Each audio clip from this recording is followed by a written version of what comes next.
Kigali, Rwanda. A city alive with color, with rhythm, with anticipation. The year is 2025, and for the first time in history, the UCI Road World Championships have come to Africa. On the steep, cobbled climbs and narrow roads of Rwanda's capital, the cycling world will crown its new champion. And at the center of attention, one man, Tadej Pogačar. Reigning champion, Tour de France winner, Olympic medalist. A rider celebrated not only for his victories, but for his raw honesty. And in Kigali, he gave the world a glimpse into the truth behind the rainbow jersey. Sunday to this Sunday that is coming up. Obviously, I am here in general for the road race. So yeah, the expectations are high. I expect a lot from my legs, and also the result should be yeah, we should aim for the best. So yeah, I think we have one of the strongest teams here. So we should be considered as top contenders. For Pogačar, expectations were never small. He carried the weight of a nation, the pride of Slovenia, and the admiration of fans across the globe. Yet he admitted this was no ordinary race. Kigali's altitude, its punishing climbs, and its humid air promised to test even the strongest legs. Yeah, first of all, we are a bit on altitude here.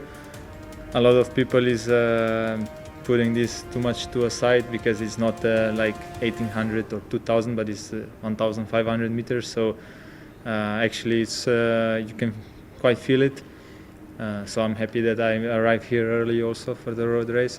And yeah, the atmosphere is already fantastic on the roads with the people. Now that we can do some laps on the circuit, there is full of people already, like it's race. And yeah, it's super good for training. The circuit was alive with energy. Even during training laps, the streets were lined with thousands of Rwandans eager to witness history. For the riders, it was more than preparation. It felt like race day already. And for Pogačar, it was proof of the magnitude of this event. There's not many options with the roads, but where there are roads, they're super good. And really, yeah, on Tuesday, Wednesday, I did one of the two nicest trainings of this year. So yeah, I really enjoyed. Of course, yeah, the weather is a bit different than back home. It's a little bit strange. It's hot. It's not humid, but it can be humid as well. But yeah, it's a little bit tricky, the weather, even though... Cycling has always been about adaptation. Heat, wind, altitude, rain. Each condition leaves its mark. Kigali offered all of it in one unpredictable package. And for a rider used to the Alps and Pyrenees, the African climate presented a new battlefield. He spoke with honesty, admitting what many riders felt, but few would say aloud. Kigali's air was heavy, its altitude subtle but punishing. This was not Europe. This was a new frontier for the World Championships. Here lay the brutal truth.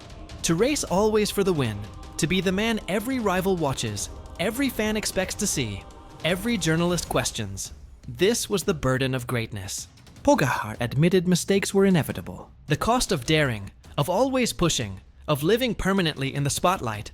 But Kigali would demand even more. And his rivals knew it.